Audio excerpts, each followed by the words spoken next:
जय हिंद दोस्तों, भारत टीवी के इस खास ओलंपिक स्पेशल कार्यक्रम में आपका स्वागत है। मैं आपको जो ओलंपिक का आपको पता है कि ओलंपिक चल रहा है अभी टोक्यो में, तो उसका 13वां दिन था आज और भारतीय टीम का कैसा परफॉर्मेंस रहा मैं आपको वो बताऊंगा इस कार्यक्रम में। और आप अपने सवाल पूछ सकते हैं, आप अपने सुझाव दे सकते हैं और जो आपको लगा परफॉर्मेंस के बारे में, भारतीय परफॉर्मेंस के बारे में। तो आज का दिन बहुत ही शानदार रहा भारतीय टीम के लिए और काफ़ी खेलों में 3-4 में आज सफलता मिली है, तो बहुत ही अच्छा महसूस हो रहा है। तो सबसे पहले मैं आपको जो खुशखबरी देना चाहता हूँ वो है कुश्ती से भारत के रेसलर रवि कुमार दहिया, उन्होंने सेमीफाइनल मैच अपना जीत लिया। तो आज ही उनका मैच था और 57 किलो वेट कैटेगरी में कुश्ती करते हैं रवि कुमार दहिया और उनका जो पहला मैच था उन्होंने वो जीता। फिर उन्होंने क्वार्टर फाइनल जो मैच था उन्होंने वो जीता। फिर सेमीफाइनल मैच था वो भी उन्होंने जीत लिया और इस तरह उन्होंने फाइनल में प्रवेश कर लिया है और भारत को एक मेडल पक्का और करवा दिया। अब अगर वो फाइनल में जीतते हैं तो गोल्ड, और अगर 1% हारते भी हैं तो सिल्वर भारत को पक्का मिल जाएगा। तो इस हिसाब से भारत के 4 पदक हो चुके हैं। 3 तो पहले ही 3 में तो हम पहले जीत चुके थे, ये चौथा इवेंट था और भारत के रवि कुमार दहिया, उन्होंने भारतीय टीम के लिए चौथा मेडल जो गोल्ड या सिल्वर होगा, और हमें पूरी उम्मीद है गोल्ड मेडल होगा जिस हिसाब से इन्होंने कुश्ती करी है अपनी।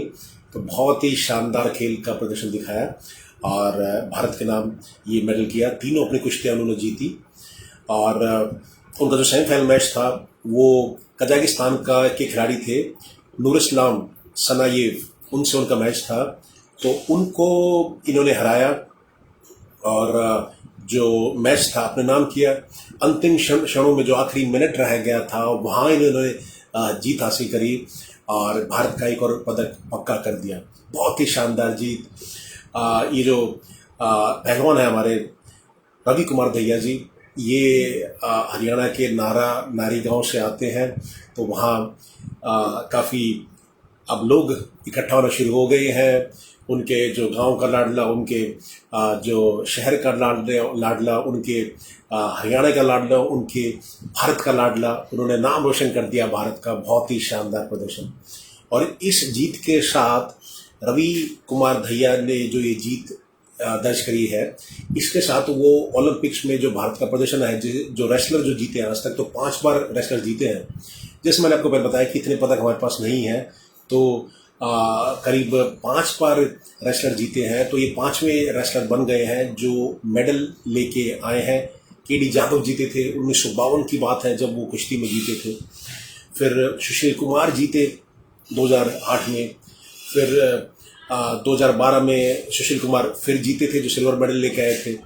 और साक्षी मलिक जीती थी, ब्रॉन्ज वो लेके आई थी 2016 में। 2012 में ही योगेश्वर दत्त वो ब्रॉन्ज मेडल लेके आए थे। तो अब ये 5वें कुश्ती में 5वें खिलाड़ी बन गए हैं जिन्होंने भारतीय मेडल जितवाया है।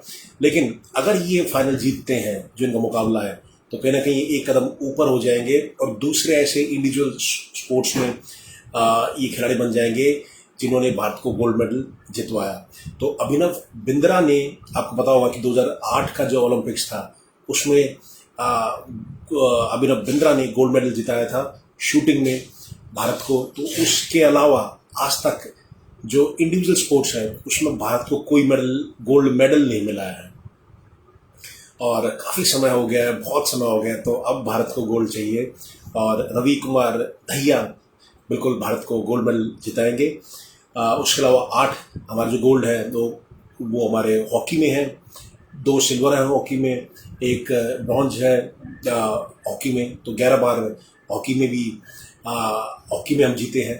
तो इंडिविजुअल स्पोर्ट्स कैटेगरी में गोल्ड मेडल केवल 1 बार मिला है आज तक हमें, हमारे जो ओलंपिक का इतिहास है उसमें। और अब करीब मैं समझता हूँ कि 121 साल हो चुके हैं हमें ओलंपिक्स में जाते हुए और केवल 1 गोल्ड मेडल मिला है। तो कितना बेचैनी से हम इंतजार कर रहे हैं, पूरा भारत इंतजार कर रहा है, 138 करोड़ लोग इंतजार कर रहे हैं गोल्ड मेडल के लिए। तो वो अब जो गोल्ड मेडल के लिए जो इंतज़ार था हमारा वो ख़त्म होता दिखाई दे रहा है। और बहुत ही शानदार कुश्ती करी। मैंने जैसे बताया कि पहले अपना पहला मैच जीते, फिर अपना दूसरा क्वार्टर फाइनल मैच जीते, फिर सेमीफाइनल मैच जीते और फाइनल में इन्होंने जगह बना ली है। तो भारतीय टीम की तरफ से भारत के जो ये युवा पहलवान हैं, 22-23 उम्र के लड़के हैं और सभी के लिए प्रेरणा स्रोत बन गए हैं। एक ही दिन में सुपरस्टार बन गए। बहुत सारे लोगों को पता ही नहीं हुआ कि पहले कौन रवि कुमार दहिया है। आज पूरे भारत को, पूरे विश्व को पता चलता है कि कौन है रवि कुमार दहिया। और शुभकामनाएं हमारी पूरी टीम की उनके साथ है कि वो गोल्ड लेके आए और भारत का नाम रोशन करें। और जिस पे जो दूसरा मुकाबला था उस पे हमारी नज़र थी। भारत के जो दीपक पुनिया, वो भी बड़ा शानदार खेल रहे थे। पहला मैच उन्होंने जीता, दूसरा भी वो 86 किलोग्राम में उनका कुश्ती का मुकाबला था। दूसरा मैच भी वो खेले, दूसरा भी जीते वो। जो तीसरा सेमीफाइनल था उसमें कहीं ना कहीं जो कठिनाई आई और जिनसे उनका मुकाबला था वो विश्व के नंबर 1 USA के पहलवान हैं, उनसे उनका मुकाबला हुआ और उन्होंने इनको 10-0 से हरा दिया। तो लेकिन थोड़ी सी हम ये कह सकते हैं कि अगर फाइनल में उनसे भिड़ते तो कहीं ना कहीं एक सिल्वर मेडल कम से कम हमारा पक्का हो जाता। लेकिन सेमीफाइनल में इनसे भिड़े और ये बड़े शानदार पहलवान हैं। मैं आपको सीधा बताऊंगा कि USA के जो पहलवान हैं ये अपनी पिछली जो 50 कुश्ती हैं सीधा जीते हैं ये, और करीब 134 इन्होंने कुश्ती लड़ी है। 3 बार आज तक हारे हैं केवल, और 131 बार आप कह सकते हैं कि जीते हैं ये, और टेक्निकल सुपेरिटी पे करीब 50 बार ये जीते हैं। तो बहुत ही शानदार खिलाड़ी थे। तो हमारा उनसे मुकाबला हुआ और वहाँ हमें फिर हार मिली, लेकिन बहुत ही बढ़िया खेले दीपक पुनिया, देश का नाम रोशन किया पुनिया ने। और पुनिया का मुकाबला अब होगा ब्रॉन्ज मेडल के लिए। तो अभी उम्मीदें हारी नहीं है हमने, ब्रॉन्ज भी अगर हमें मिलता है उसमें तो बहुत ही बढ़िया रहेगा पूरे देश के लिए। पर अच्छा खेले पुनिया, दीपक पुनिया, भारत के युवा पहलवान बहुत बढ़िया खेले और सेमीफाइनल में उनको हार मिली। और जो नए मुकाबले थे उसमें कुश्ती में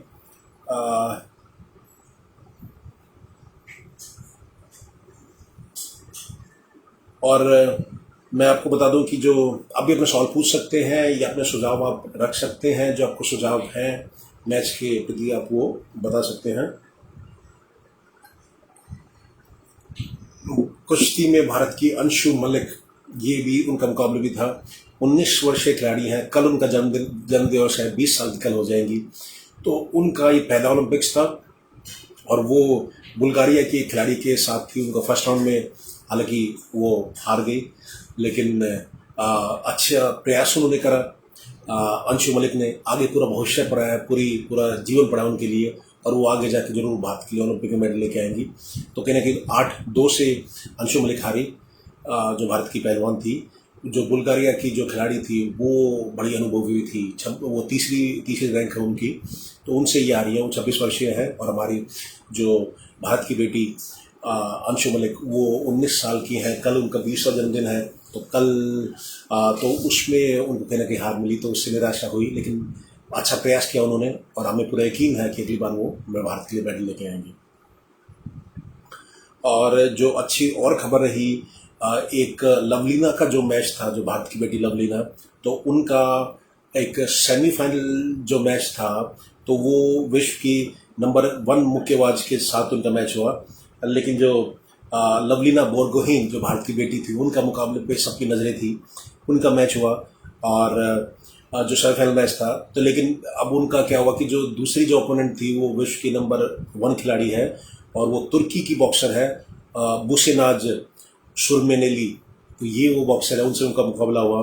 तो वो तकनीकी तौर पे बड़ी इनसे काफ़ी आगे थी, अब मैं ये कहना चाहूँगा। लेकिन जैसे देखते कि पहला इनका ओलंपिक्स था, उस हिसाब से बड़ा ही शानदार प्रदर्शन किया हमारे जो भारत की बेटी लवलीना बोरगोहेन ने। तो तुर्की के ये बल्लेबाज, तुर्की का जो खिलाड़ी थी, बॉक्सर थी, उनसे ये हारी।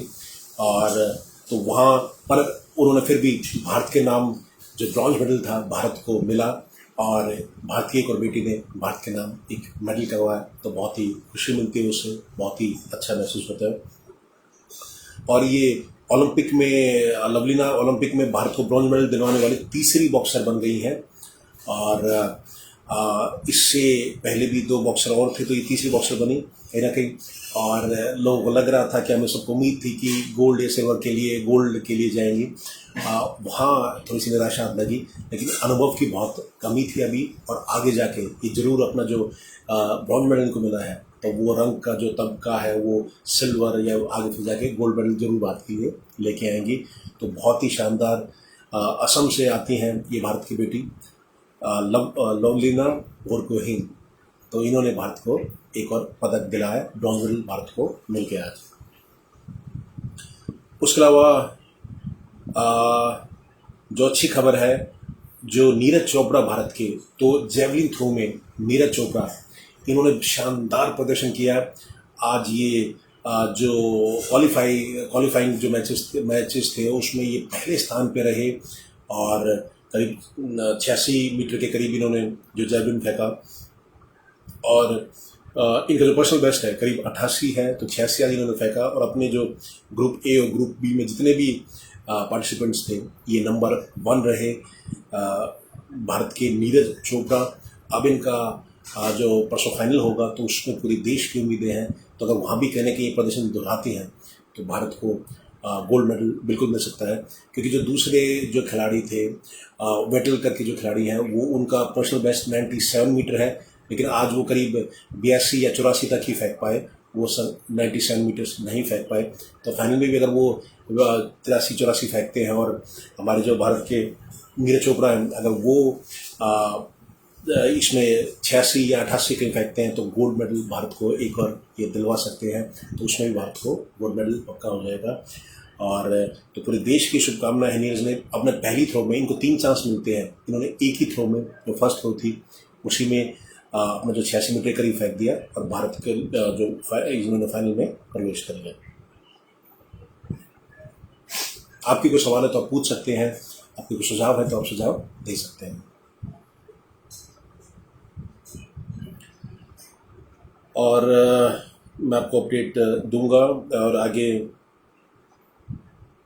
हॉकी में जो भारत की बेटियां थी, उन्होंने शानदार आज खेल दिखाया, और उनसे उम्मीद थी कि जैसे फाइनल में जाएंगे, लेकिन कहीं ना कहीं थोड़ा सा हम चूक गए, और उसमें वो मैच हम 2-1 से हार गए अर्जेंटीना से। लेकिन हम एक चैंपियन की तरह खेले, बहुत ही बढ़िया खेली हमारी जो भारत की बेटियां थी, और 2-1 से हालांकि वो मैच हार गई, लेकिन सब पूरे भारत के, पूरे विश्व के जो लोगों का दिल जीत लिया, इन्होंने बहुत ही बढ़िया प्रदर्शन करा।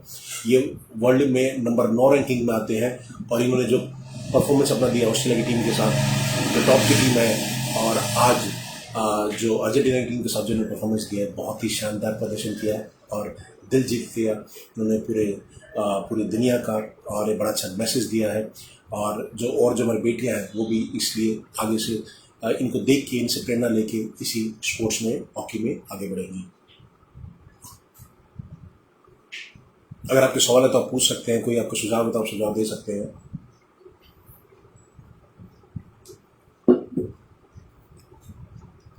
तो हॉकी का ब्रॉन्ज मेडल का मैच हमारा होगा, और उसमें पूरी उम्मीद है कि हम जीतेंगे, और जो भारत की बेटियां हैं हॉकी में, भारत को ब्रॉन्ज मेडल जितवाएंगे। मैंने जो खबरें हैं उनका आपको अपडेट देता हूं। तो वहाँ भी, और हॉकी के जो पुरुषों का जो मैच है, तो दोनों हॉकी की जो टीमें थी हमारे पुरुषों की और महिलाओं की, वो सेमीफाइनल में अपने मैच हारे हैं, और अब ब्रॉन्ज के लिए दोनों जो उनके अगले जो मैचेस हैं उसमें जो दूसरी टीमों से भिड़ेंगे। नीरज चोपड़ा, मैंने जैसा आपको बताया था कि टोक्यो ओलंपिक्स में, तो नीरज चोपड़ा ने, इनका जो जेवलिन थ्रो था, इनका जो पहला ही अटेम्प्ट था, उसमें इन्होंने 86.65 मीटर फेंक दिया। क्वालिफिकेशन मार्क था 83.50, तो उससे 3 मीटर इन्होंने ऊपर फेंका। 83.50 था, तो 86.65 इन्होंने फेंका और क्वालिफाई कर लिया फाइनल के लिए। और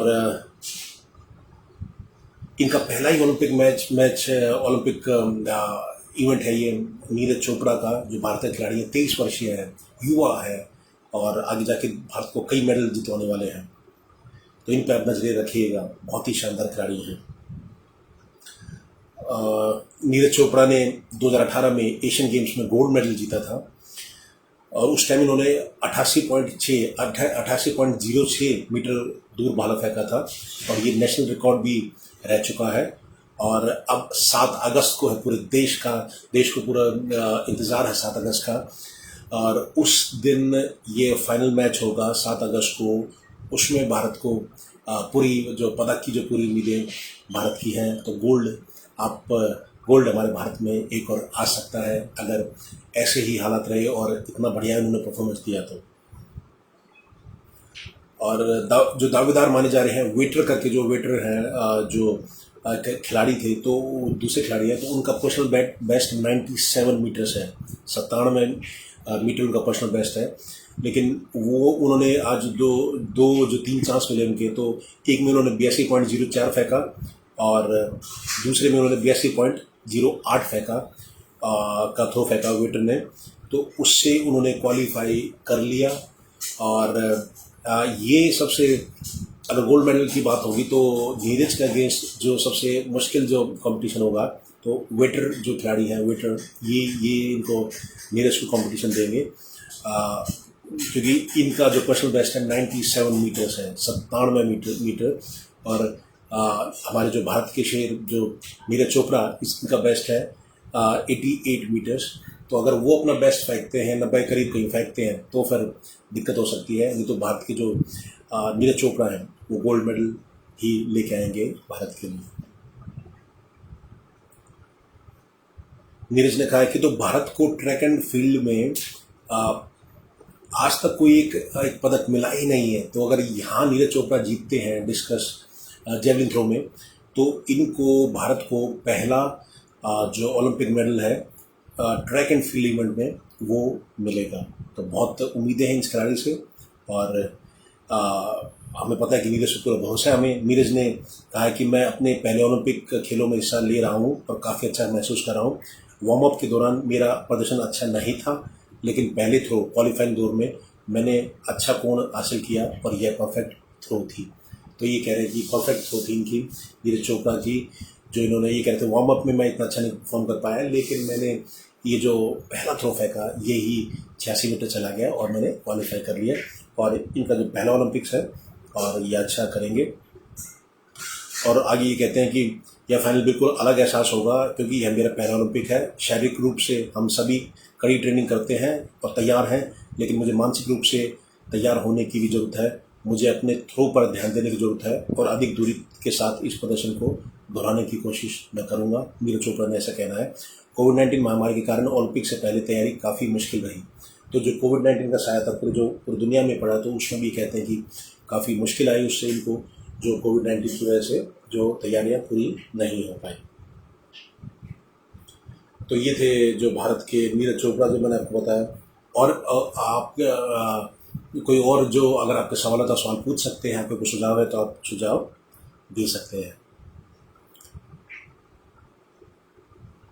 और इसके साथ ही जो ओलंपिक जो मेडल की टैली है, मैं आपको पहले वो बताऊंगा, उससे पहले मैं दूसरे आपको अपडेट दे दूं।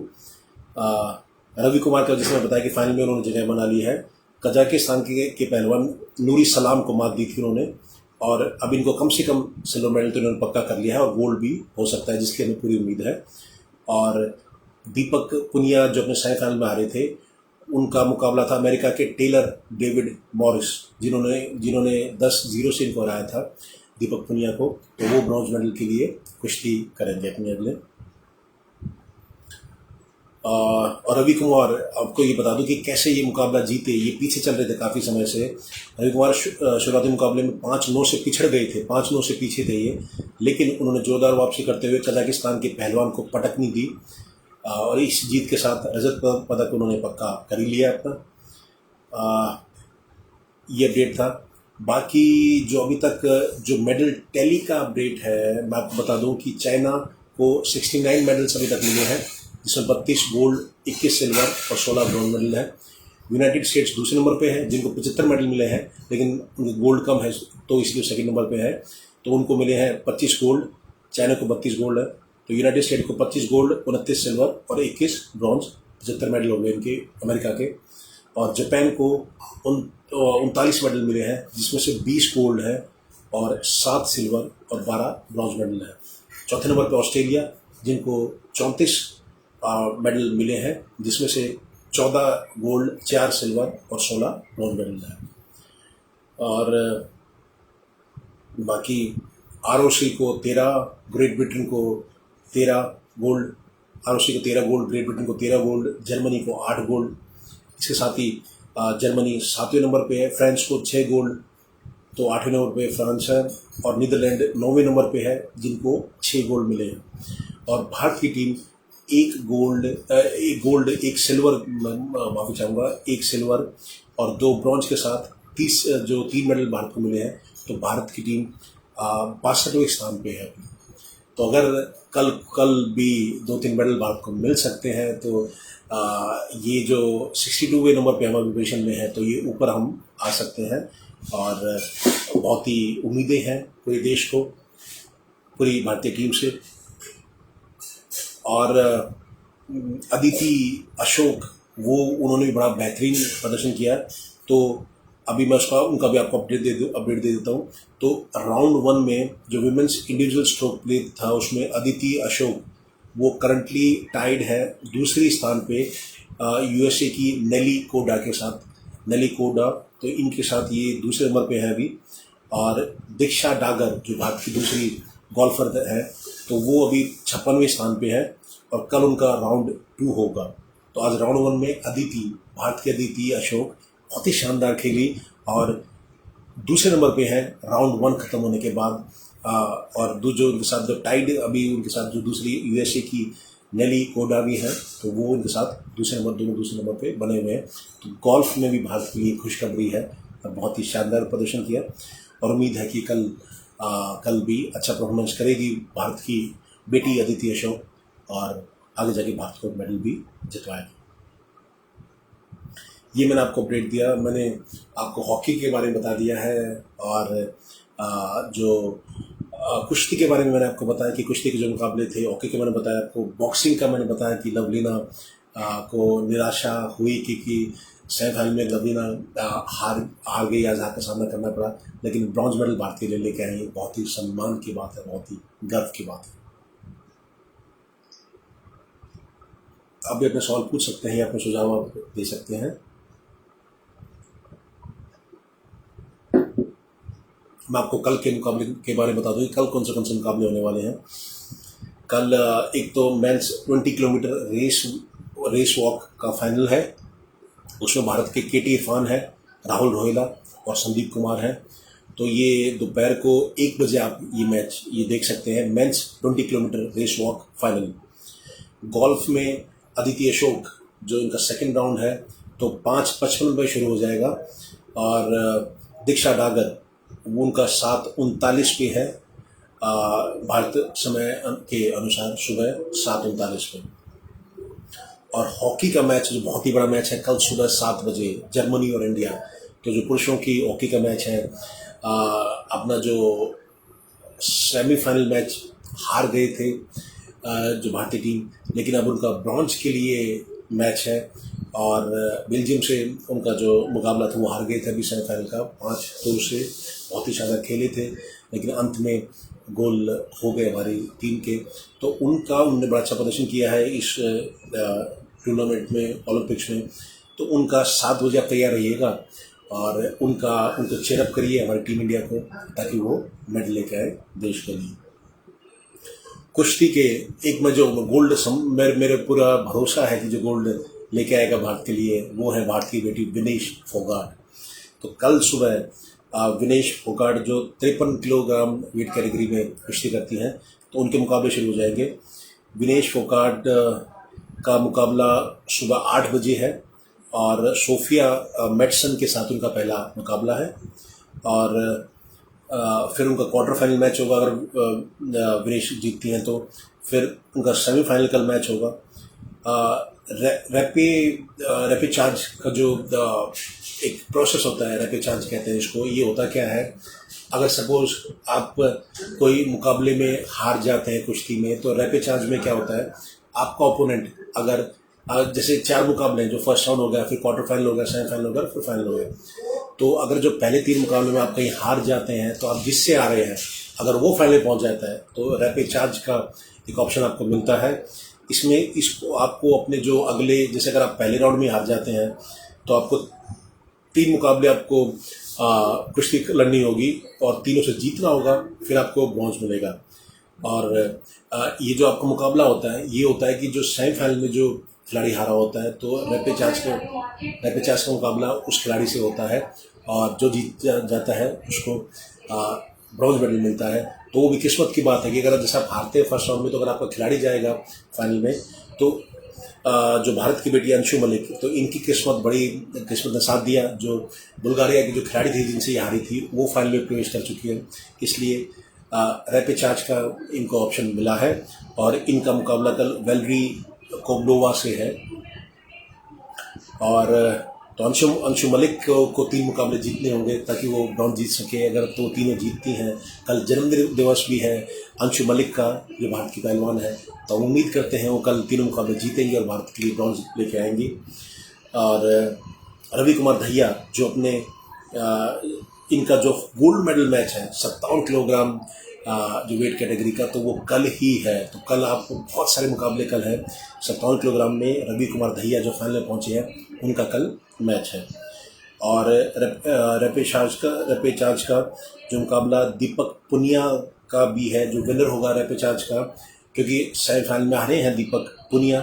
तो जो रैपिड चार्ज का जो मुकाबला है वो इनके साथ होगा, जो विनर जो वहाँ से जीतता हुआ आएगा। तो अगर ये जीतते हैं तो भारत को ब्रॉन्ज मेडल मिलेगा।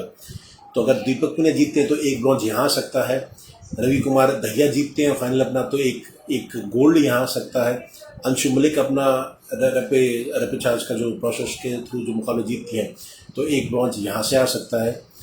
और तो 2 ब्रॉन्ज हो गए और एक गोल्ड हो गया अगर इस हिसाब से आप देखेंगे तो। और विनेश, और अगर हॉकी का जो मैच है वहाँ जीतते हैं तो एक ब्रॉन्ज वहाँ मिल सकता है। तो कल करीब 3 ब्रॉन्ज हमें तो कल मिल सकते हैं, हमें बस उनको जाके उठाना है, रखे हुए हमारे लिए।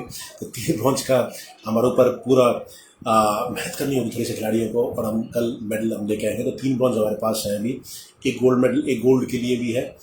और विनेश फोगाट इनके लिए मैं सोचता हूँ एक गोल्ड यहाँ भी है। तो काफ़ी सारे पदक कल मुझे दिख रहे हैं।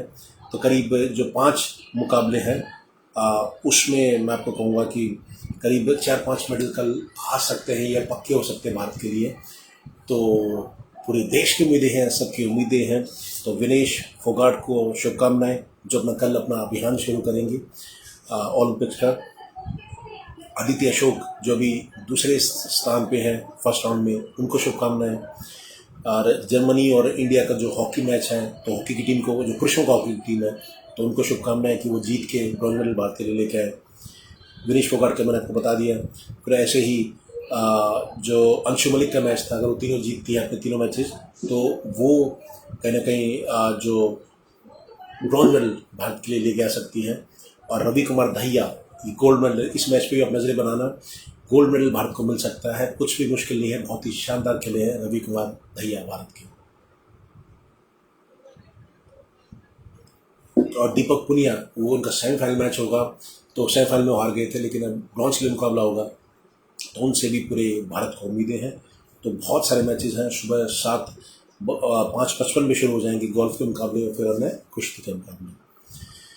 तो ये अपडेट आज हमने दिया। और फिर से मैं बधाई देना चाहूँगा रवि कुमार दहिया जी को, जो भारत के लिए एक मेडल और लेके आए हैं। तो इस हिसाब से हमारे 4 मेडल अभी हो चुके हैं और बहुत ही खुशी की बात है, पूरे देश के लिए गर्व की बात है। और उम्मीद करता हूँ कि कुछ मेडल और आएँ। अभी मैंने जब मुकाबला शुरू हुआ था तो मेरे हिसाब से जो मैंने एनालाइज किया था, तो मैं कहीं ना कहीं 10-11 मेडल के करीब मैंने बताया था कि भाई इतने भारत को मिलने चाहिए।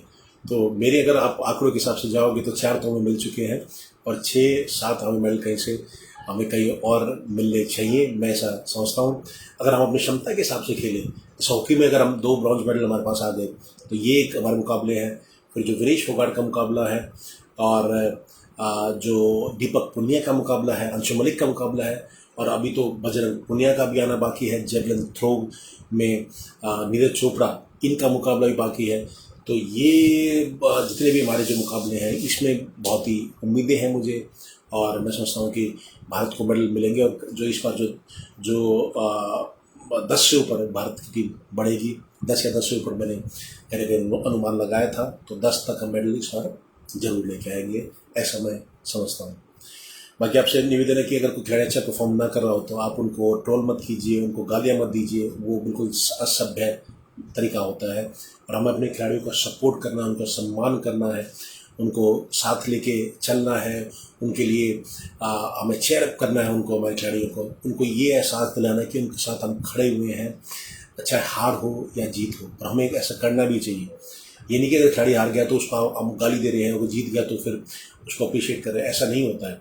स्पोर्ट्समैन एक जो होता है वो अपना पूरा 100% देता है देश के लिए, तो उसको हमें सपोर्ट करना चाहिए। अगर अब हारा तो आगे जाके जरूर जीतेगा।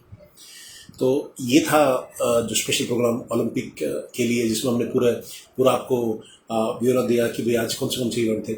आप ये देखिए कि भारत टीवी आपको ये सिर्फ अपडेट दे रहा है ओलंपिक के, जो हमने अपडेट दिया। कोई भी चैनल पर आप देखिए कि इतना एनालिसिस करके आपको कोई नहीं बताएगा कि पूरा क्या क्या मुकाबले रहे, क्या क्या हमने हारा, क्या क्या जीता। तो हमारे चैनल पे हम आपको, जैसे हमने आपको बताया थी, भारत टीवी है हमारा, हम भारतीय होने पे गर्व महसूस करते हैं। और भारत कहीं जीतता है, चाहे वो कोई भी क्षेत्र हो, तो हमें बहुत ही खुशी महसूस होती है। इसलिए हम स्पेशल इवेंट कर रहे हैं ओलंपिक के लिए, ताकि हमारे जो युवा पीढ़ी को इनके बारे में पता चल सके, और हमारी युवा पीढ़ी भी इनसे प्रेरणा, हमारे जो खिलाड़ी से प्रेरणा लेके आगे आ सके। और मैं भारत के प्रधानमंत्री नरेंद्र मोदी जी का भी धन्यवाद करना चाहूँगा। उन्होंने 15 अगस्त पे इन सभी खिलाड़ियों को, ओलंपिक खिलाड़ियों को इन्वाइट किया है, और उनके साथ मिलेंगे, और उनके साथ जो उनके जो एक्सपीरियंस थे वो साझा करेंगे। तो बहुत ही अच्छा कदम भारत के प्रधानमंत्री नरेंद्र मोदी जी का भी, जो 15 अगस्त पे जो हमारे जो खिलाड़ी हैं उनको अतिथि के तौर पे बुलाएंगे और उनका सम्मान करेंगे। तो आप भी हमारे जो हमारे खिलाड़ी हैं, हमारे जो जाबाज खिलाड़ी हैं, उनको आप सपोर्ट कीजिए। और कल काफ़ी उम्मीदें हैं, काफ़ी मेडल आ सकते हैं। कल पूरे जितने भी आज तक के जो 13 दिन हो चुके हैं, तो कल जो 14वां दिन है, तो वो भारत के लिए मेडल की भरमार हो सकती है। ऐसे हमारे खिलाड़ी को आप सपोर्ट करते रहिए। और अगर कुछ गलती करते हैं तो अगली बार वो जरूर उसको सुधारेंगे, और आगे जाके भारत का नाम रोशन करेंगे। हमारा जो तिरंगा है वो हर जगह फहराएंगे। आप सबका इस खास प्रोग्राम में जुड़ने के लिए, जो ओलंपिक्स का प्रोग्राम था, बहुत बहुत धन्यवाद। और मैं सभी खिलाड़ियों को शुभकामनाएं देना चाहता हूँ। मैं कहना चाहता हूँ कि भी आप खुल के खेलिए, अपना बेस्ट आप दीजिए। रिजल्ट कुछ भी हो, कोई मायने नहीं रखता, आप अपना बेस्ट दीजिए। रिजल्ट परिणाम अच्छा ही आएगा अगर आप अपना बेस्ट देते हैं तो आप खुल के खेलिए, और कोई प्रेशर मत आइए, और आप देश का नाम रोशन करें।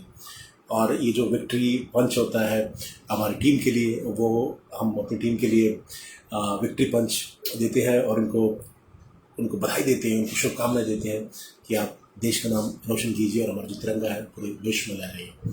आप सबका इस खास कार्यक्रम में जुड़ने के लिए मैं संदीप भारतीय, भारत टीम की टीम की तरफ से आपका धन्यवाद करता हूँ। और सभी खिलाड़ियों को फिर से मैं शुभकामनाएं देता हूँ। मैं संदीप भारतीय इस खास ओलंपिक्स की पेशकश में भारत टीवी के लिए। जय हिंद, जय भारत।